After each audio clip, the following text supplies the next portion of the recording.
ಒಂದು ಗಂಗಾ ನದಿಯ ತೀರದ ಹತ್ತಿರದಲ್ಲಿದ್ದ ಒಂದು ಹಳ್ಳಿ, ಅದು ಗಂಗಾನಗರ. ರಾತ್ರಿಯ ಸಮಯ ಆಗಿತ್ತು. ಸಿಕ್ಕಾಪಟ್ಟೆ ಕತ್ಲಾಗಿತ್ತು. ಹಳ್ಳಿಲಿದ್ದ ಎಲ್ಲಾ ಜನರು ಅವರ ಮನೆಗಳಲ್ಲಿ ಒಳ್ಳೆ ನಿದ್ದೆ ಮಾಡ್ತಾ ಇದ್ರು. ಹೊರಗಡೆ ಗುಡುಗು ಸಿಡಿಲಿನ ಶಬ್ದ ಕೇಳಿಸ್ತಿತ್ತು. ಗಾಳಿ ತುಂಬಾ ಜೋರಾಗಿ ಬರ್ತಾ ಇತ್ತು. ಅಣ್ಣ, ಹೊರಗಡೆ ತುಂಬಾ ಜೋರಾಗಿ ಮಳೆ ಬರ್ತಿದೆ, ಎಲ್ಲಾ ಬಟ್ಟೆಗಳನ್ನ ಎತ್ತಿಟ್ಕೊಳ್ಳಿ. ಅಯ್ಯ, ತುಂಬಾ ದಿನ ಆದ್ಮೇಲೆ ಮಳೆ ಬಂದಿದ್ಯಪ್ಪ. ನೀನ್ ಬಟ್ಟೆ ಬಗ್ಗೆ ಮಾತಾಡ್ತಿದ್ಯಲ್ಲ, ಬಾಗುರು ಹೋಗ್ಬಿಟ್ಟು ಮಳೆಯಲ್ಲಿ ನೆನೆಯೋಣ, ಆಟ ಆಡೋಣ ಬಾಗುರು. ಊರಿನೆಲ್ಲ ಜನರು ಮಳೆಯಲ್ಲಿ ನೆನೆಯಕ್ಕೆ ಶುರು ಮಾಡಿದ್ರು. ಒಬ್ರಿಗೊಬ್ರು ನೀರನ್ನ ಎರ್ಚ್ಕೊಳ್ತಾ ಇದ್ರು, ಮಜಾ ಮಾಡ್ತಾ ಇದ್ರು. ಅಣ್ಣ, ಹೊಲದಲ್ಲಿ ತರಕಾರಿ ಹಾಕಿದ್ವಿ, ಒಳ್ಳೇದಾಯ್ತು ಮಳೆ ಬಂದಿದ್ದು. ಅಣ್ಣ, ಹೊಲಕ್ಕಷ್ಟೇ ಎಲ್ಲ ನೀರ್ ಬೇಕಾಗಿದ್ದಿದ್ದು, ಇಡೀ ಹಳ್ಳಿಗೆ ನೀರ್ ಬೇಕಾಗಿತ್ತಿತ್ತು ಅಣ್ಣ. ಮೊದ್ಲು ನಮ್ಮ ಹಸು ಹಾಲು ಕೊಡ್ತಾ ಇರ್ಲಿಲ್ಲ, ಬರೀ ಮಿಲ್ಕ್ ಪೌಡರ್ ಕೊಡ್ತಿತ್ತು ಅಣ್ಣ. ನಿಧಾನವಾಗಿ ಮಳೆ ತುಂಬಾ ಬಿರ್ಸಾಗಿ ಬರಕ್ ಶುರುವಾಗೋಯ್ತು. ಇಷ್ಟು ಬಿರ್ಸಾದ ಮಳೆನ ಯಾರು ಯಾವತ್ತೂ ನೋಡಿರ್ಲಿಲ್ಲ. ನೋಡ್ತಾ ನೋಡ್ತಾನೆ ಮಳೆ ನೀರು ಮನೆಯೊಳಗೆ ಬರಕ್ ಶುರು ಆಗೋಯ್ತು. ಬಿರುಗಾಳಿ, ಗುಡುಗು ಸಿಡ್ಲು, ಇಷ್ಟು ಬಿರ್ಸಾದ ಮಳೆ ನಿಜವಾಗ್ಲೂ ಭಯಾನಕವಾಗಿತ್ತು. ಜನಗಳ ಮನೆಯೊಳಗೆ ನೀರು ನುಗ್ಗಿ ಬರೋಕ್ ಶುರು ಆಯ್ತು. ಇದರಿಂದ ಮನೆಯು ಬೀಳೋ ಸ್ಥಿತಿಲಿ ಬಂತು. ಎಲ್ರನ್ನ ಎಬ್ರಿಸು, ಇಲ್ಲಾಂದ್ರೆ ಯಾರು ಬದುಕೋದಿಲ್ಲ. ಮದನ್ ಮತ್ತೆ ಮಾಧವ್ ಹಳ್ಳಿಲಿದ್ದ ಎಲ್ಲಾ ಜನರನ್ನ ಎಬ್ಸೋಕೆ ಶುರು ಮಾಡಿದ್ರು. ಹಳ್ಳಿ ಜನರು ನೀರಿನಿಂದ ತಪ್ಪಿಸ್ಕೊಳ್ಳೋಕೆ ಅವ್ರ ಮನೆ ಹೆಂಚ್ಗಳ ಮೇಲೆ ನಿಂತ್ಕೊಂಡ್ರು. ಆದ್ರೆ ಮಳೆ ಅಂತೂ ನಿಲ್ಲೋ ಸೂಚನೆನೇ ಇರ್ಲಿಲ್ಲ. ಈ ಮಳೆಯಿಂದ ಮನೆಗಳು ಕೂಡ ಮುಳುಗೋ ಸ್ಥಿತಿಲಿ ಬಂದಿದೆ. ಮದನ್ ಮತ್ತೆ ಮಾಧವ್ ಅವರ ಮಕ್ಕಳಾದ ಆರ್ಯನ್ ಮತ್ತೆ ಕಬೀರ್ ಅವ್ರ ಜೊತೆ ಮನೆ ಹೆಂಚಿನ ಮೇಲೆ ಹೋಗಿ ಕೂತ್ಕೊಂಡಿದ್ದಾರೆ. ನನಗನ್ಸುತ್ತೆ ಈ ಮಳೆ ನೀರು ನಮ್ಮ ಹಂಚ ಮೇಲೂ ಬರುತ್ತೆ ಅಂತ. ನಮ್ಗೇನು ಈಜಾಡೋದಕ್ ಬರುತ್ತೆ, ಆದ್ರೆ ಆರ್ಯನ್ ಮತ್ತೆ ಕಬೀರ್ ಕತೆ ಏನು? ಅಪ್ಪ, ನನಗೆ ಹಶ್ವಾಗ್ತಿದೆ. ಹಾ, ನನಗೂನು. ಅಯ್ಯೋ ದೇವ್ರೆ, ಬೇಕಾದ್ರೆ ನಮ್ಮ ಪ್ರಾಣನ ತಗೋ, ದಯವಿಟ್ಟು ನಮ್ಮ ಮಕ್ಕಳನ್ನ ಕಾಪಾಡು. ಮಾಧವ್ ಮತ್ತೆ ಮದನ್ ಅಳೋಕ್ ಶುರು ಮಾಡ್ತಾರೆ. ಅವರ ಕಣ್ಣುಗಳಿಂದ ನೀರ್ ಬರೋಕೆ ಶುರುವಾದವು. ಅಪ್ಪ, ನೀವ್ಯಾಕೆ ಅಳ್ತಿದ್ದೀರಾ? ಮೊದಲೇ ನೀರು ಕೆಳಗಡೆ ಜಾಸ್ತಿ ಇದೆ, ನೀವ್ ಅಳ್ತಿರೋದ್ರಿಂದ ಅದು ಕೂಡ ತುಂಬಿಡುತ್ತೆ ಅಷ್ಟೇ. ಆಗ ಒಂದು ಮೋಡ ಅವ್ರ ಕಡೆ ಬರೋಕ್ ಶುರು ಆಯ್ತು. ಅದು ಮಾಧವ್ ಮತ್ತೆ ಮದನ್ ಹತ್ರ ಬಂದು ನಿಲ್ತು. ನೀನ್ ಯಾರು? ನಾನು ಮೋಡ, ನಿಮ್ಮಿಬ್ಬರನ್ನ ಕಾಪಾಡೋಕ್ ಬಂದಿದ್ದೀನಿ. ನಿನ್ನ ಮಳೆಯಿಂದಾನೇ ನಮ್ಮ ಮನೆ ಮುಳುಗೋಗ್ತಾ ಇರೋದು. ಈಗ ನೋಡಿದ್ರೆ ಕಾಪಾಡ್ತೀನಿ ಅಂತ ಹೇಳ್ತಿದ್ಯಾ? ಇದನ್ನೆಲ್ಲ ನಾನ್ ಮಾಡ್ತಾ ಇಲ್ಲ, ಇದೆಲ್ಲ ಮಾನ್ಸ್ಟರ್ ಮಳೆಯಿಂದ ಆಗ್ತಿರೋದು. ನಾನು ಅವನನ್ನ ಯಾವುದೇ ಕಾರಣಕ್ಕೂ ತಡೆಯಕ್ಕಾಗಲ್ಲ. ನೀವು ದಯವಿಟ್ಟು ಯಾವ್ದಾದ್ರು ಸುರಕ್ಷಿತ ಜಾಗಕ್ಕೆ ಹೋಗಿ. ನಾವೇನೋ ಈಜ್ಕೊಂಡು ಹೊರಟೋಗ್ತೀವಿ, ಆದ್ರೆ ನಮ್ಮ ಮಕ್ಳ ಕತೆ ಏನು? ನಾನು ಅವ್ರನ್ನ ನನ್ನ ಜೊತೆ ಕರ್ಕೊಂಡು ಹೋಗ್ತೀನಿ. ಆದ್ರೆ ನಾನ್ ನಿನ್ನ ಹೇಗ್ ನಂಬೋದು ಹೇಳೋ? ಇವ್ರಿಬ್ಬರನ್ನ ಕಾಪಾಡ್ತೀಯಾ? ನೀವು ನನ್ನನ್ನ ನಂಬೋದನ್ನ ಬಿಟ್ಟು ಬೇರೆ ನಿಮ್ಗೆ ದಾರಿನೇ ಇಲ್ಲ. ಈಗ ನನ್ನನ್ ಬಿಟ್ರೆ ಇವರಿಬ್ಬರನ್ನ ಯಾರೂ ಕಾಪಾಡಕ್ಕಾಗಲ್ಲ. ಆರ್ಯನ್, ನಾವು ಈ ಮೋಡದ ಜೊತೆ ಹೋಗೋಣ. ಆರ್ಯನ್ ಮತ್ತೆ ಕಬೀರ್ ಇಬ್ರು ಆ ಮೋಡದ ಮೇಲೆ ಕೂತ್ಕೊಳ್ತಾರೆ ಮತ್ತೆ ಆಕಾಶದಲ್ಲಿ ಹಾರಕ್ ಶುರು ಮಾಡಿದ್ರು. ನನಗೆ ಭಯ ಆಗ್ತಿದೆ, ಮಧ್ಯದಲ್ಲಿ ಎಲ್ಲಿ ಮೋಡ ಕಾರ್ಗೋಗ್ಬಿಡುತ್ತೋ ಅಂತ. ನೀವು ಭಯ ಪಡಬೇಡಿ, ನನ್ನನ್ನ ನಿನ್ನ ಗೆಳೆಯ ಅನ್ಕೊಂಡು ನನ್ನ ಮೇಲೆ ನಂಬಿಕೆ ಇಡಿ. ನಿಜವಾಗ್ಲೂ? ನಿಜವಾಗ್ಲು. ಕಬೀರ್ ಮತ್ತೆ ಆರ್ಯನ್ ಮೋಡದ ಮೇಲೆ ಕೂತ್ಕೊಂಡು ಆಕಾಶದಲ್ಲಿ ಹಾರ್ತಾ ಇದ್ದಾರೆ. ಮೇಲಿಂದ ಅವರ ಹಳ್ಳಿಯ ಸ್ಥಿತಿಯನ್ನು ಕೂಡ ನೋಡ್ತಾ ಇದ್ದಾರೆ. ಅವರಿಗೆ ಪೂರ್ತಿ ಗಂಗಾನಗರದ ಹಳ್ಳಿ ಕಾಣಿಸ್ತಾ ಇದೆ. ಜನಗಳೆಲ್ಲ ಮನೆ ಮೇಲೆ ಕೂತಿದ್ದಾರೆ. ಕಬೀರ್ ಮತ್ತೆ ಆರ್ಯನ್ಗೆ ಅವರ ತಂದೆ ಕೂಡ ಕಾಣಿಸಿದ್ರು. 2 ನಿಮಿಷದಿಂದ ನಾವು ಹಳ್ಳಿಯಿಂದ ಬಂದ್ವಿ. ನೋಡು, ನಮ್ಮಪ್ಪ ಎಷ್ಟು ಚಿಕ್ಕದಾಗಿ ಕಾಣಿಸ್ತಿದ್ದಾರೆ. ಹಾ, ಹಳ್ಳಿಯ ಎಲ್ಲ ಜನರು ನಮ್ಗಿಂತ ಚಿಕ್ಕದಾಗಿ ಕಾಣಿಸ್ತಿದ್ದಾರೆ. ಹೋಗ್ತಾ ಹೋಗ್ತಾ ಕಬೀರ್ ಮತ್ತೆ ಆರ್ಯನ್ ಒಂದು ನೋಡ್ತಾರೆ. ಅದು ಗಾಳಿಯಿಂದ ಜೋರಾಗಿ ಶಬ್ದ ಕೇಳಿಸುತ್ತೆ. ಅಣ್ಣ, ಅದೇನದು? ಇದೊಂದು ವಿಮಾನ. ಇದೇನು ಇಷ್ಟು ದೊಡ್ಡದಾಗಿದೆ? ನಾವು ಊರಿಂದ ನೋಡ್ತಿರ್ಬೇಕಾದ್ರೆ ತುಂಬಾ ಚಿಕ್ಕದಾಗಿತ್ತು. ನೀನ್ ಇದನ್ನ ಹತ್ತಿರದಿಂದ ನೋಡ್ತಿದ್ಯಾ, ಅದಕ್ಕೆ ದೊಡ್ಡದಾಗ ಕಾಣಿಸ್ತಿದೆ. ಊರಿನ ಜನರನ್ನ ನೀನು ದೂರದಿಂದ ನೋಡ್ತಿದ್ಯಾ, ಅದಕ್ಕೆ ಅವರು ಚಿಕ್ಕದಾಗ ಕಾಣಿಸ್ತಿದ್ದಾರೆ. ಆ ಮೋಡವು ಒಂದು ಹಸಿರಾದ ದಟ್ಟವಾದ ಕಾಡ ಹತ್ರ ಬರುತ್ತೆ. ದೊಡ್ಡ ದೊಡ್ಡ ಮರಗಳು ಹಾಗೂ ಜರಿಗಳು ಎಲ್ಲ ಕಾಣಿಸ್ತಾ ಇರುತ್ತೆ. ನೋಡು, ಅಲ್ಲಿ ಎಷ್ಟೊಂದು ಮರ ಇದೆ ಅಂತ. ನನಗನ್ಸುತ್ತೆ ಯಾವ್ದೋ ಕಾಡನ್ ಮಧ್ಯೆ ಹೋಗ್ತಿದೀವಿ ಅಂತ. ಈ ಕಾಡಲ್ಲಿ ಸಿಂಹನೂ ಇರುತ್ತಲ್ವಾ? ಸಿಂಹ ಇದ್ರೆ ಏನಂತೆ, ನಮ್ಗೇನು, ನಾವು ಮೋಡದ ಮೇಲೆ ಹೋಗ್ತಿದೀವಲ್ವಾ? ಮೋಡ, ನನಗೆ ಹೊಟ್ಟೆ ಹಸಿವಾಗ್ತಿದೆ, ನನಗೇನಾದ್ರೂ ತಿನ್ನಕ್ ಸಿಗತ್ತಾ? ಹಾ, ಬನ್ನಿ, ನಾನ್ ನಮ್ಮ ಅಡಿಗೆ ಮನೆ ಕರ್ಕೊಂಡು ಹೋಗ್ತೇನೆ. ರುಚಿ ರುಚಿ ಊಟ ಕೊಡ್ತೀನಿ. ಕಬೀರ್ ಮತ್ತೆ ಆರ್ಯನ ಮೋಡದ ಜೊತೆಗೆ ಒಂದು ಪಾಕಶಾಲಕ್ಕೆ ಹೋಗ್ತಾರೆ. ಮತ್ತೆ ಅಲ್ಲಿ ಅವರು ಒಳ್ಳೆಯ ಸ್ವಾದಿಷ್ಟವಾದ ಅಡುಗೆಗಳನ್ನ ನೋಡ್ತಾರೆ. ಇದೇನೋ? ಇದು ಇಂದ್ರಧನುಷ್ ಮಿಠಾಯ್. ಅದ್ಯಾವ ಮಿಠಾಯ್? ಇದು ಮೂನ್ಲೈಟ್ ಮಿಲ್ಕ್ ಶೇಕ್ ಅಂತ.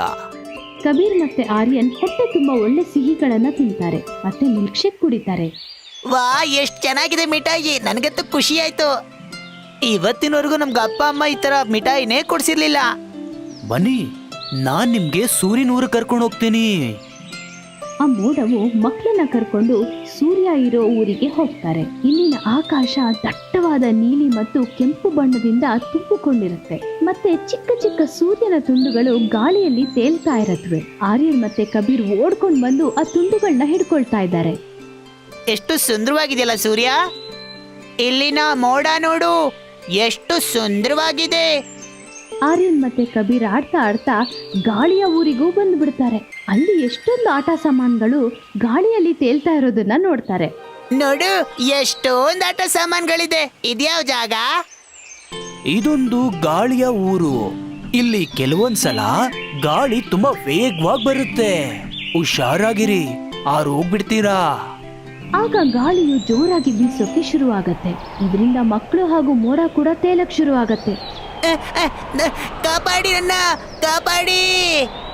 ನಾನ್ ಮೊದ್ಲೇ ನಿಮ್ಗೆ ಹೇಳಿದ್ದೆ ಹುಷಾರಾಗಿರಿ ಅಂತ.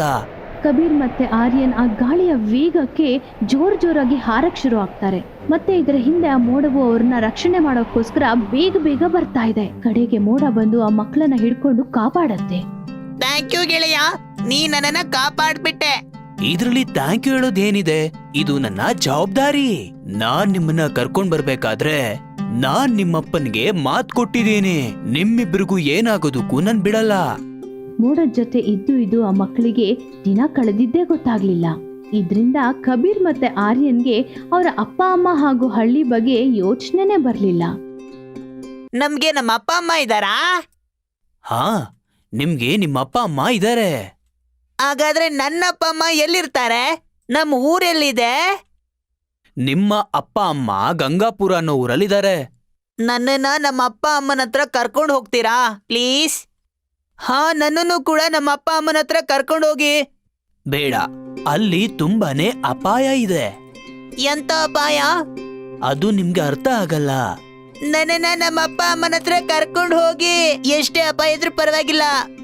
ಕಬೀರ್ ಮತ್ತೆ ಆರ್ಯನ್ ತುಂಬಾ ಗಲಾಟೆ ಮಾಡೋದನ್ನ ಕೇಳಿ ಮೋಡವು ಗಂಗಾಪುರಕ್ಕೆ ಕರ್ಕೊಂಡು ಹೋಗೋದನ್ನ ಶುರು ಮಾಡತ್ತೆ.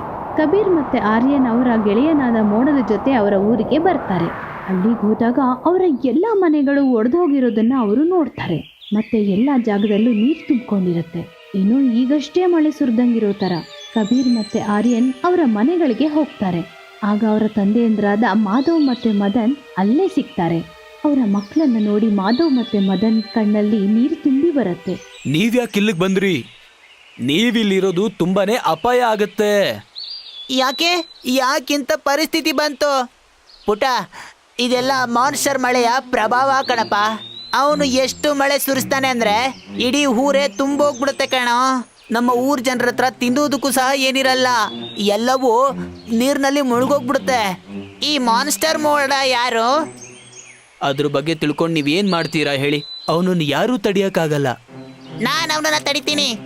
ನನಗೆ ಅವನು ಯಾರು ಅಂತ ಹೇಳಿ, ಅವನ ಬಗ್ಗೆ ನಾನು ನಿಮ್ಗೆ ಹೇಳ್ತೀನಿ.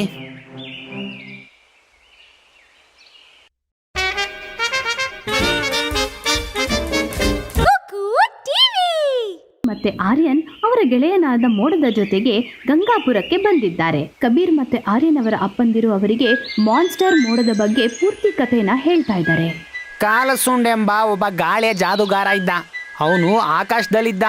ಅವನು ಗಾಳಿಯ ಚಮತ್ಕಾರದಿಂದ ಸುಂದರವಾದ ಮೋಡಗಳನ್ನ ಮಾಡ್ತಿದ್ದ. ಅದರಿಂದ ಹಳ್ಳಿಲಿ ಮಳೆ ಬರ್ತಾ ಇತ್ತು. ಹಳ್ಳಿ ಜನ ಅವನು ಸುರಿಸ್ತಿದ್ದ ಮಳೆಗೆ ಅವನ್ನ ಹೊಗಳ್ತಾ ಇದ್ರು. ಮತ್ತೆ ಕಾಲ್ಸುಂಡ್ಗೆ ಅವ್ರ ಖುಷಿನೇ ಅವನಿಗೆ ಖುಷಿ ಕೊಡ್ತಿತ್ತು. ಆದ್ರೆ ಒಂದಿನ ಊರಿನ ಜನರು ಅವನ ಮೋಡನ ನೋಡಿ ತಮಾಷೆ ಮಾಡೋಕ್ ಶುರು ಮಾಡಿದ್ರು. ಅದನ್ನ ಅವನು ತುಂಬಾ ಕಷ್ಟಪಟ್ಟು ಮಾಡಿದ್ದ. ಅದರಿಂದ ಅವನ ಮನಸ್ಸಿಗೆ ತುಂಬಾ ಘಾಸಿ ಆಯ್ತು. ಅವನ್ ಅನ್ಕೊಂಡಿದ್ದ ಹಳ್ಳಿ ಜನ ಯಾವತ್ತೂ ಈ ರೀತಿ ಅವನಿಗೆ ಮಾಡಲ್ಲ ಅಂತ. ಅವನಿಗೆ ಕೋಪ ಬಂತು. ಮತ್ತೆ ಅವನು ಅವನ ಜಾದುವಿನ ಶಕ್ತಿಯನ್ನ ಬಿಟ್ಟೇ ಬಿಟ್ಟ. ಅವನು ಕೋಪದಿಂದ ಒಂದು ಕಪ್ಪು ಮೋಡನ ರೂಪ ಪಡ್ಕೊಂಡ ಮತ್ತೆ ಆ ಹಳ್ಳಿಯನ್ನ ಚೆನ್ನಾಗಿ ಮಳೆ ಸುರಿಸಿ ಮುಳುಗಿಸ್ಬೇಕು ಅನ್ಕೊಂಡ. ಆಗ ಹಳ್ಳಿಯ ಜನ ಖುಷಿಯಿಂದ ಗಂಗಾಪುರದಲ್ಲಿ ಇರಬಾರ್ದು ಅಂತ ಈ ರೀತಿ ಕಾಲ್ಸುಂಡ್ ಮಾನ್ಸ್ಟರ್ ಮೋಡನಾಗಿ ಬದಲಾದ. ಅವನದಕ್ಕೆ ಹಳ್ಳಿ ಮೇಲೆ ಸೇಡ್ ತೀರಿಸ್ಕೋಬೇಕು ಅಂತ ಹೀಗೆ ಮಾಡ್ತಾನೆ. ನಾವಿದಕ್ಕೆ ಏನಾದ್ರೂ ಉಪಾಯ ಹುಡುಕ್ಲೇಬೇಕು. ಹಾ, ಇಲ್ಲಾಂದ್ರೆ ನಾವು ಎಲ್ಲಿವರೆಗೂ ಹಳ್ಳಿಯಿಂದ ದೂರ ಇರೋದು? ಮಗನೇ, ನಾವು ತುಂಬಾನೇ ಪ್ರಯತ್ನ ಪಟ್ಟಿದ್ದೀವಿ, ಆದ್ರೆ ಆ ಮಾನ್ಸ್ಟರ್ ಮೋಡನ ತಡೆಯಕ್ಕಾಗ್ಲಿಲ್ಲ. ನೀವು ನಿಜವಾಗ್ಲೂ ಆ ಮೋಡದಿಂದ ತಪ್ಪಿಸ್ಕೋಬೇಕು ಅಂದ್ರೆ ನೀವಿಬ್ರು ಈ ಮೋಡದ ಜೊತೆ ಹೊರಟೋಗಿ ಇಲ್ಲಿಂದ. ನಾವ್ ಈ ರೀತಿ ಇಡೀ ಊರನ್ನ ಬಿಟ್ಟು ಹೋಗೋದಿಲ್ಲ. ಈ ಮಾನ್ಸ್ಟರ್ ಮೋಡಕ್ಕೆ ನಾವ್ ಏನಾದ್ರೂ ಒಂದು ಉಪಾಯ ಮಾಡ್ಲೇಬೇಕು. ಅವನನ್ನ ತಡೆಯೋದಕ್ಕೆ ಒಂದೇ ಒಂದು ಉಪಾಯ ಇರೋದು. ಹೇಳಿ, ಅದೇನು ಉಪಾಯ? ಯಾವಾಗ ಕಾಲ್ಸುಂಡ್ ಮಳೆ ಸುರಿಸುವಂತ ಮೋಡ ಜೊತೆ ಹಳ್ಳಿ ಮೇಲೆ ಬರುತ್ತಾನೋ ಆಗ ಹಳ್ಳಿ ಕತ್ತಲಾಗ್ಬಿಡುತ್ತೆ. ಆಗ ಜನ ಎದುರುಕೊಂಡು ತಮ್ಮ ತಮ್ಮ ಮನೆಯಲ್ಲಿ ಬಚ್ಚಿಟ್ಕೋತಾರೆ. ಆಗ ಹಳ್ಳಿಯ ಹಳೆ ಗುಹೆಯಲ್ಲಿ ಒಂದು ಬೆಳಕು ಬರುತ್ತೆ. ನಾವಾಗ ಅಲ್ಲಿಗೋದ್ರೆ ಕಾಲ್ಸುಂಡನ್ ಬಗ್ಗೆ ಇನ್ನೂ ತಿಳ್ಕೋಬಹುದು. ಮತ್ತೆ ಬನ್ನಿ, ನಾವ್ ಅಲ್ಲಿಗೆ ಹೋಗೋಣ. ಆರ್ಯನ್ ಮತ್ತೆ ಕಬೀರ್ ಆ ಕಾಲ್ಸುಂಡ್ ಮೋಡದ ಬಗ್ಗೆ ಇನ್ನೂ ಮಾಹಿತಿ ತಿಳಿದುಕೊಳ್ಳಲು ಅವರ ಗುಹೆ ಹತ್ರ ಹೋಗ್ತಾರೆ. ಗುಹೆ ಒಳಗಡೆ ಹೋಗೋದಕ್ಕೆ ನನಗೆ ಭಯ ಆಗ್ತಿದೆ. ಹಾ, ಅಲ್ಲೇನಾದ್ರೂ ಕಾಲ್ಸುಂಡ್ ಏನಾದ್ರೂ ಇದ್ರೆ ಏನ್ ಮಾಡೋದು? ನಾನ್ ನಿಮ್ ಜೊತೆ ಇದೀನಲ್ಲ, ನೀವ್ ಹೆದರ್ಕೋಬೇಡಿ. ಆರ್ಯನ್, ಕಬೀರ್ ಮತ್ತೆ ಮೋಡ 3 ಜನ ಗುಹೆಯೊಳಗೆ ಹೋಗ್ತಾರೆ. ಒಳಗೆ ಹೋದಾಗ ಒಂದು ಬೆಳಕನ್ನು ಅವರು ನೋಡ್ತಾರೆ. ಇವರು 3 ಜನ ಬೆಳಕ ಹತ್ರ ಹೋಗ್ತಾರೆ. ಒಳಗೆ ಹೋಗ್ತಾ ಇದ್ದಾಗ ಅವರು ಒಂದು ಅಪ್ಸರೆ ಅಂತ ಒಂದು ಹುಡುಗಿನ ನೋಡ್ತಾರೆ. ಅವಳ ಹತ್ರ ಚಮಕ್ ಚಮಕ್ ರೆಕ್ಕೆಗಳಿದ್ವು. ನಾವು ಗಂಗಾಪುರ ಹಳ್ಳಿಯಿಂದ ಬಂದಿರೋದು. ನಮ್ಗೆ ಕಾಲ್ಸುಂಡ್ ಮೋಡದ ರಹಸ್ಯ ತಿಳ್ಕೋಬೇಕು. ನನಗೆ ಅವನ ಬಗ್ಗೆ ಏನೂ ವಿಷಯಗಳು ಗೊತ್ತಿಲ್ಲ. ಕಾಲ್ಸುಂಡ್ ಗಂಗಾಪುರದಲ್ಲಿ ಸುಳಿದಾಡ್ತಿರುವಾಗ ಈ ಗುಹೆಯಿಂದ ಒಂಥರ ಕಿರಣ ಹೊರಗಡೆ ಬರುತ್ತೆ. ನಾನು ನನ್ನ ಜಾದುವಿಂದ ಅವನನ್ನ ತಡೆಯಲು ತುಂಬಾ ಪ್ರಯತ್ನಿಸ್ತಿದ್ದೆ. ಗಂಗಾಪುರದ ಜನನ ರಕ್ಷಿಸಬೇಕು ಅಂತ ನಾನು ತುಂಬಾ ಪ್ರಯತ್ನ ಪಡ್ತಿದ್ದೆ. ಆದ್ರೆ ಅವನು ತುಂಬಾ ಶಕ್ತಿಶಾಲಿ ಆಗಿದ್ದಾನೆ. ನನಗೆ ಅವನಿಂದ ಹಳ್ಳಿ ಜನರನ್ನ ಕಾಪಾಡಕ್ ಆಗ್ತಾ ಇರ್ಲಿಲ್ಲ. ಅಪ್ಸರೆ ಮಾತುಗಳನ್ನ ಕೇಳಿ ಕಬೀರ್ ಮತ್ತೆ ಆರ್ಯನ್ ಇಬ್ಬರಿಗೂ ತುಂಬಾ ಬೇಜಾರಾಗತ್ತೆ. ಕಾಲ್ಸುಂಡ್ ಮೋಡನ ತಡೆಯುವಂತ ಯಾವ್ದಾದ್ರು ಒಂದು ಉಪಾಯ ಇದ್ರೆ ಹೇಳಿ ಪ್ಲೀಸ್, ನಮ್ಗೆ ಹೇಳಿ. ಇಲ್ಲಾಂದ್ರೆ ನಮ್ ಪೂರ್ತಿ ಹಳ್ಳಿನ ನಾಶ ಮಾಡ್ತಾನೆ. ನೀವೆಲ್ಲ ಕಾಲ್ಸುಂಡ್ ವಿಷಯಗಳನ್ನ ತಿಳ್ಕೋಬೇಕಾದ್ರೆ ಹವಾರಾಮ್ ಹತ್ರ ಹೋಗ್ಬೇಕು. ಈ ಅವಾರಾಮ್ ಯಾರು? ಹವಾರಾಮ್ ಒಬ್ಬ ಜಾದೂಗಾರ ಆಗಿದ್ದಾನೆ. ಅವನು ಕಾಲ್ಸುಂಡ್ನ ಸಹೋದರ. ಮೊದಲು ಅವರಿಬ್ರು ಸೇರ್ಕೊಂಡು ತುಂಬಾ ಜಾದೂಗಳನ್ನ ಮಾಡ್ತಾ ಇದ್ರು. ಆದ್ರೆ ಕಾಲ್ಸುಂಡ್ ಈಗ ಮಾನ್ಸ್ಟರ್ ಆಗ್ಬಿಟ್ಟಿದ್ದಾನೆ. ಹವಾರಾಮ್ ಒಳ್ಳೆ ಜನರಿಗೆ ಸಹಾಯ ಮಾಡ್ತಾನೆ. ಹಾಗಾದ್ರೆ ನಾವು ಅವಾರಾಮ್ ಹತ್ರ ಹೋಗ್ಬೇಕಾಗತ್ತೆ. ಅವನೇ ನಮ್ಗೇನಾದ್ರೂ ಹೇಳ್ತಾನೆ. ನಮ್ಗೆ ಅವಾರಾಮ್ ಎಲ್ಲಿ ಸಿಗ್ತಾನೆ? ಅವನು ಅವನ ಹಳ್ಳಿಯಾದ ಜಾದೂ ನಗರದಲ್ಲಿ ಇರ್ತಾನೆ. ಅಪ್ಸರೆಯು ಈ 3 ಹವಾರಾಮ್ ಬಗ್ಗೆ ಮಾಹಿತಿಯನ್ನ ನೀಡ್ತಾಳೆ. ಕಬೀರ್, ಆರ್ಯನ್ ಮತ್ತೆ ಆ ಮೋಡವು ಹವಾರಾಮ್ ಇರೋ ಜಾಗಕ್ಕೆ ಹೋಗಕ್ ಶುರು ಮಾಡ್ತಾರೆ. ಕಬೀರ್ ಮತ್ತೆ ಆರ್ಯನ್ ಅವರ ಸ್ನೇಹಿತನಾದ ಮೋಡದ ಜೊತೆಗೆ ಜಾದೂನಗರ್ಗೆ ಹೋಗ್ತಾರೆ. ಆಗ ಆರ್ಯನ್ ಮತ್ತೆ ಕಬೀರ್ ರೆಕ್ಕೆಗಳಿದ್ದ ಪ್ರಾಣಿಗಳು ಹಾರೋದನ್ನ ನೋಡ್ತಾರೆ. ನೋಡಿ, ಇಲ್ಲಿ ಬೆಕ್ಕುಗೂ ಕೂಡ ರೆಕ್ಕೆಗಳಿದೆ, ಅವು ಹಾರ್ತಾ ಇದೆ. ಹಾ, ಅಲ್ಲಿ ನೋಡು, ಇಲ್ಲಿ ಮನೆನೂ ಕೂಡ ಹಾರ್ತಾ ಇದೆ. ಕಬೀರ್ ಮತ್ತೆ ಆರ್ಯನ್ ಇಬ್ರು ಜಾದೂನಗರನ ನೋಡಿ ತುಂಬಾನೇ ಆಶ್ಚರ್ಯ ಪಡ್ತಾರೆ. ಅವ್ರು ಹೋಗ್ತಾ ಇರುವಾಗ ಒಬ್ಬ ಜಾದೂಗಾರ ಬೆಕ್ಕಾಗೋದನ್ನ ಅವರು ನೋಡ್ತಾರೆ. ಈ ಜಾದೂ ನಗರ ಅಂತೂ ತುಂಬಾನೇ ಚೆನ್ನಾಗಿದೆ. ಅವರಾಮನ್ ಮನೆ ಹುಡುಕೋದ್ ಬದಲು ನನ್ ಮನ್ಸು ಹೇಳ್ತಿದೆ ಇಲ್ಲೇ ಸುತ್ತಾಡೋಣ ಅಂತ. ನಾವು ಆಮೇಲೂ ಕೂಡ ಸುತ್ತಾಡಬಹುದು. ಮೊದಲು ನಾವು ಅವಾರಾಮ್ನ ಮನೆ ಹುಡುಕೋಣ. ಜಾದೂನಗರಲ್ಲಿರೋ ಪ್ರತಿಯೊಂದು ಮನೆಯೂ ಒಂದೇ ತರ ಇರತ್ತೆ. ಆರ್ಯನ್, ಕಬೀರ್ ಮತ್ತೆ ಮೋಡಕ್ಕೆ ಕನ್ಫ್ಯೂಸ್ ಆಗಕ್ ಶುರು ಆಗತ್ತೆ. ಈ ಹವಾರಾಮ್ ಮನೆ ಯಾವುದು ಅಂತ ಅವ್ರಿಗೆ ಗೊತ್ತಾಗಲ್ಲ. ಆಗ ಅವರು ಮರದ ಕೆಳಗೆ ಒಂದು ತಾತ ಕೂತಿರೋದನ್ನ ನೋಡ್ತಾರೆ. ತಾತ, ಇದ್ರಲ್ಲಿ ಇರುವಂತ ದಾರಿನ ತೋರಿಸ್ತೀರಾ? ಆ ತಾತ ಆರ್ಯನ್ನಿಂದ ಕಾಗದವನ್ನು ತಗೊಳ್ತಾರೆ. ಅದರಲ್ಲಿ ಬರೆದಿರೋದನ್ನ ಅವರು ಓದ್ತಾರೆ. ಮಕ್ಕಳೇ, ನೀವು ಇಲ್ಲಿಗೆ ಹೋಗ್ಬೇಕಾ? ಹೌದು ತಾತ. ಇಲ್ಲಿಂದ 10 ಹೆಜ್ಜೆ ಮುಂದೆ ಹೋದ್ರೆ ಒಂದು ಬಾವಿ ಸಿಗುತ್ತೆ. ಅಲ್ಲಿ ಬಲಕ್ ತಿರ್ಕೊಳ್ಳಿ. ಸ್ವಲ್ಪ ನೀವು ಮುಂದಕ್ಕೆ ಹೋದ್ರೆ ಅಲ್ಲಿ ಒಂದು ಸ್ಕೂಲ್ ಸಿಗುತ್ತೆ. ಮತ್ತೆ ಅಲ್ಲೂ ಬಲಕ್ ತಿರ್ಕೊಳ್ಳಿ. ಮತ್ತೆ ಅಲ್ಲಿಂದ ಸ್ವಲ್ಪ ಮುಂದೆ ಹೋದ್ಮೇಲೆ ಒಂದು ಬಾವಿ ಕೂಡ ಸಿಗುತ್ತೆ. ಅಲ್ಲೂ ಕೂಡ ಬಲಕ್ ತಿರ್ಕೊಳ್ಳಿ. ಮತ್ತೆ ಅಲ್ಲೊಂದು ಮನೆ ಕಾಣಿಸುತ್ತೆ. ಹಾಗಾದ್ರೆ ಅದು ಅವಾರಾಮ್ ಅವ್ರ ಮನೆನಾ? ಇಲ್ಲ, ಅದು ನನ್ನ ಮನೆನೇ. ಹೋಗಿ ಹೋಗಿ ನನ್ನ ಕನ್ನಡಕ ತಗೊಂಬನ್ನಿ. ನಾನು ಅಡ್ರೆಸ್ನ ಓದಿ ಹೇಳ್ತೀನಿ. ಆರ್ಯನ್, ಕಬೀರ್ ಮತ್ತೆ ಆ ಮೋಡವು ಆ ತಾತನ ಮನೆಗೆ ಹೋಗ್ತಾರೆ. ಮತ್ತೆ ಕನ್ನಡಕನ ತಗೊಂಡು ಬರ್ತಾರೆ. ಆ ತಾತ ಅಡ್ರೆಸ್ನ ಓದ್ತಾರೆ. ಅರೆ, ಇದು ನಮ್ಮನೆ ಅಡ್ರೆಸ್ಸೇ. ಏನು? ನಿಮ್ಗೆ ಯಾರ್ ಬೇಕಾಗಿರೋದು? ನಮ್ಗೆ ಜಾದೂಗರ್ ಅವಾರಂ ಬೇಕು. ಜಾದೂಗರ್ ಅವರಂ ನಾನೇ. ಹೇಳಿ, ಏನ್ ವಿಷಯ? ತಾತ, ನಾವು ಗಂಗಾಪುರಿಂದ ಬಂದಿರೋದು. ಹೌದು ತಾತ, ನಮ್ಗಂತೂ ತುಂಬಾ ದೊಡ್ಡ ಸಮಸ್ಯೆ ಆಗಿದೆ. ನಿಮ್ಮ ತಮ್ಮ ಕಾಲ್ ಸುಂಡಿದಾರಲ್ಲ, ಅವರು ಮಾನ್ಸ್ಟರ್ ಮೋಡದ ರೂಪ ಪಡ್ಕೊಂಡಿದ್ದಾರೆ. ಅವ್ರು ಯಾವಾಗ್ಲೂ ಗಂಗಾಪುರದ ಕಡೆನೆ ಸುಳಿದಾಡ್ತಿರ್ತಾರೆ. ಅವ್ರು ಎಷ್ಟು ಜೋರಾಗಿ ಮಳೆ ಸುರಿಸ್ತಾರೆ ಅಂದ್ರೆ ಇಡೀ ಊರೇ ಮುಳುಗೋಗುತ್ತೆ. ಅದಕ್ಕೇನಾದ್ರೂ ಉಪಾಯ ಇದೆ ಹೇಳಿ ತಾತ. ಇದು ನಿಮ್ಮ ಹಳ್ಳಿಯ ಜನ ಮಾಡಿರೋ ಕರ್ಮದ ಫಲವನ್ನ ಅನುಭವಿಸ್ತಾ ಇದ್ದಾರೆ. ಮೊದಲು ನಾವು ಗಂಗಾಪುರದ ಹಳ್ಳಿ ಜನರಿಗೆ ಸಹಾಯ ಮಾಡ್ತಾ ಇದ್ವಿ. ಯಾವಾಗ ನಿಮ್ಮ ಹಳ್ಳಿ ಜನಕ್ಕೆ ಸಹಾಯ ಬೇಕಾಗಿತ್ತೋ ಆವಾಗ ನಮ್ಮ ಜಾದುವಿಂದ ಮಳೆನ ಸುರಿಸ್ತಾ ಇದ್ವಿ. ಆದರೆ ಒಂದಿನ ಹಳ್ಳಿಯ ಜನರು ನಮ್ಮ ಜಾದುವಿನ ಮೇಲೆ ತಮಾಷೆ ಮಾಡಿದ್ರು. ಆದ್ರೆ ತಾತ, ಯಾರೋ ಮಾಡಿದ ತಪ್ಪಿಗೆ ಇಡೀ ಹಳ್ಳಿ ಯಾಕೆ ಅನುಭವಿಸ್ಬೇಕು?